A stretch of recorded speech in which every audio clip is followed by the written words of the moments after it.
Hello दोस्तों, नमस्कार। अभी देख रहे हैं हम पुलिस लाइन में खड़ा हैं। अभी पुलिस लाइन के बाद अभी जा रहे हैं मीटिंग। तो चलिए मीटिंग में दिखाते हैं। वन समिति का मीटिंग है, वन पट्टा देने वाला। तो चलिए ब्लॉग पर बने हुए रहिएगा। अभी हम लोग सभागार में पहुंच रहे हैं। अभी हम लोग अंदर की ओर जा रहे हैं। देख सकते हैं एकदम कितना अभी फैसिलिटी लगा हुआ है।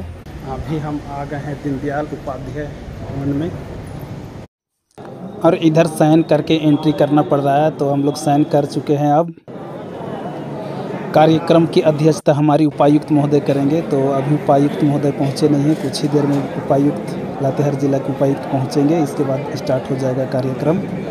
अभी हम लोग पहुंच गए हैं सभागार में। तो अभी आप लोग देखिएगा कि अब वो आवास योजना अबुआ वीर दिसुम अभियान 2023 का मीटिंग है। सब कोई बैठे हुए हैं। आगे साइड में देख सकते हैं लातेहार जिला के उपायुक्त अभी पहुंचे हैं।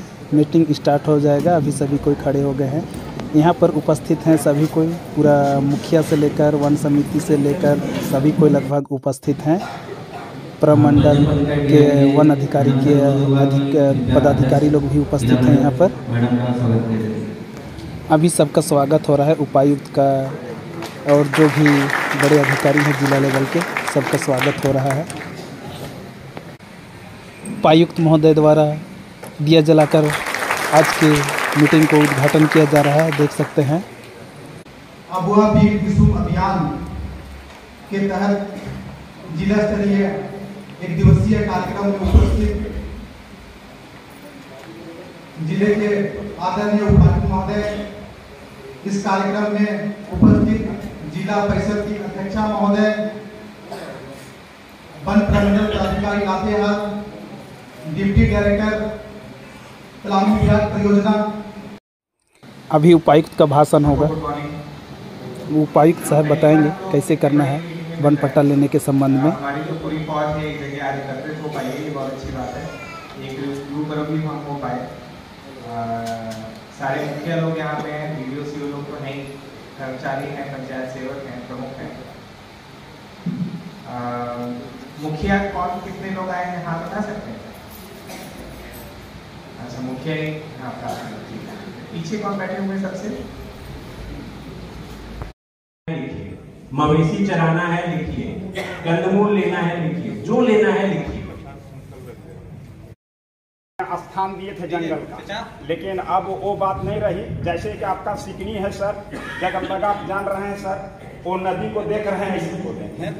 बोलिए सर, जैसे कि सिकनी है, आपकी आवाज ऐसे ही आ रही है। हाँ, इसलिए माइक नहीं लेना चाह रहे थे सर। तो हमारा गांव भूसुर है सर, वहाँ पर हम लोग का जंगल नहीं है, और हमारा जो नदी है, यहाँ से नदी किनारे किनारे किता तक काट दिया है सर। मैंने चंदवा जगल ये लातेहार रेंज से मैंने वो समझ जाइए कि वो चंदवा रेंज तक, और उसी के बीच में हम लोग पढ़ते हैं। और उसी समय में हमको सिकनी में, किता में और ये जगलदागा में हम लोग का मैंने पूर्वज से ही मैंने काम चल रहा है। गाय बैल लकड़ी काठी जो भी है, और नदी के पास इस पार हमारा सीमाना है, उस पार उधर है। तो आप जैसे कि बोले थे सर कि सामुदायिक स्तर का मैंने ये वन पट्टा मैंने मिल सकता है, तो क्या ऐसा है आपके पास? क्या कोई सिस्टम ये नहीं है? उस चीज को हम जानना चाहते हैं। देखिए, जो दो तरह के दावे हम लोग कहते हैं, एक कहते हैं इंडिविजुअल फॉरेस्ट राइट। मेरा कहना है कि जैसे कि हम लोग वन पट्टा का सामुदायिक पट्टा दावा किए थे, अनुमंडल स्तर तक आ गया था, फिर अभी वो अंचल में चला गया, फिर 1.5 एकड़ को उठा के हम लोग गांव लेके चले गए। तो फिर उसका क्या करना होगा? देखिए, अगर एसडीओ ऑफिस से गया होगा वापस, तो वो गया होगा क्योंकि उसमें कुछ ना कुछ त्रुटि होगी। उसमें कुछ त्रुटि लिखा हुआ नहीं है। देखिए, जैसा इससे पहले मैंने कहा था, जब वो बाढ़ आती है तो एसडीओ ऑफिस में भी या डीडब्ल्यू ऑफिस में भी मुश्किल से 1 या 2 कर्मचारी हैं। उनके लिए ये पॉसिबल शायद नहीं हो पाएगा। इसलिए मैंने कहा था कि प्रैक्टिकल बातों को देखिए। आप एक बार पूछ लीजिए एसडीओ ऑफिस में कि क्या दिक्कत हुई थी। नहीं, ऐसा तो लिखा हुआ कुछ नहीं है। सिर्फ वहाँ से बोला गया कि अंचल में भेजा गया, वहाँ से फिर चिट्ठी निकाला जाएगा। तो कब तक चिट्ठी निकाला जाएगा पता नहीं चल रहा है। नहीं, अगर आपके पास दावा आ चुका है, आप उसको दोबारा चेक करके जो बातें अभी हमने बताई है, स्पेशली कम्युनिटी फॉरेस्ट राइट सामुदायिक वन पट्टा के केस में, आप वो उन सारे तथ्यों को उसको चेक कर लीजिए, फिर वापस भेज दीजिए। कंसिडर किया जाएगा एफडीएसटी में। अगर एसटी के जगह पर कुछ और है तो आपको कंसिडर किया जाएगा ओडीएफडी के लिए। अगर आप एसटी कैटेगरी में आ रहे हैं, आप एज ए इंडिविजुअल कर रहे हैं या एज ए कम्युनिटी कर रहे हैं, कैसे कर रहे हैं, इसके लिए क्या चाहिए होगा, आपके घर में कौन कौन से मेंबर हैं, कितने आप पर डिपेंडेंट हैं, क्या है क्या नहीं है, वंशावली वगैरह जो भी आप लोग जिस भी नाम से जानते हैं, आपके ऊपर कौन कौन डिपेंडेंट हैं, इसकी और क्या यूज आएगी, ये प्रूफ करने के लिए कई बार ऐसा आता है जो अप्लाई कर रहा है वो अपना इंडिविजुअल अप्लाई कर रहा है और आज की डेट में वो 18 साल का है। अगर आज की डेट में 18 साल का है, 2005 में क्या वो कोख से निकलते ही खेती करने लगा था? नहीं। लेकिन वो अप्लाई किस केस में कर सकता है? जब उसके पिताजी कर रहे थे, यानी कि उस 2005 में जो अप्लाई करना चाहिए था, उनके पिताजी को मिलना चाहिए था। अब उनके पिताजी को 5 बेटे हैं, उनके पिताजी को अगर मिलना चाहिए था मान लीजिए 2 एकड़, आज के केस में ये 2-2 एकड़ करके ये 5 बेटे नहीं करेंगे अप्लाई।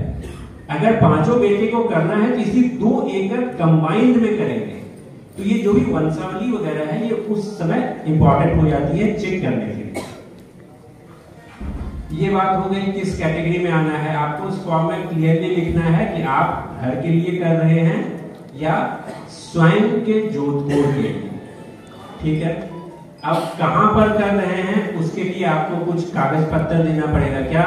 अगर जैसा बता रहे थे खतियान वगैरह अगर कुछ बना हुआ है, खतियान हो सकता है उस केस में, जैसे अगर जंगल झाड़ी वगैरह हो तो हो सकता है उसमें पहले आपका बंदोबस्ती वगैरह भी हुआ हो, तो ये बेस्ट मौका है जब आप उसको प्रॉपर वैलिड करवा लीजिए, ठीक है।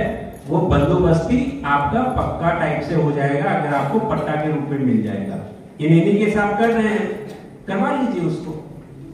तो जो भी कागजात हैं इस बात को प्रूफ करने के लिए कि आपका या तो वहां पर घर था, जैसा इन्होंने बताया था अभी चंद्रशेखर जी ने, कि कुछ फोटोज वगैरह अगर है पहले के जो इस चीज को शो कर रहे हैं, जैसे कई बार फोटो देख के भी लग जाता है कि ये घर तो कम से कम 10-15-20 साल पुराना होगा। या जैसे बात आती है अब एविडेंस की बात आती है, तो बात आती है कि कितने साल पहले से कर रहे थे बुजुर्गों का। अब उस बुजुर्ग में कोई, अगर आपके गांव में कोई 60 साल प्लस वाला है नहीं, तो क्या कीजिएगा? अगर 2005 का है, 2005 के डेट में कोई भी ऐसा सम्मानित इंसान जिसका कि एफआरसी और ग्राम सभा बिलीव कर ले कि हाँ ये सही बोल रहा है, उसका बयान होगा।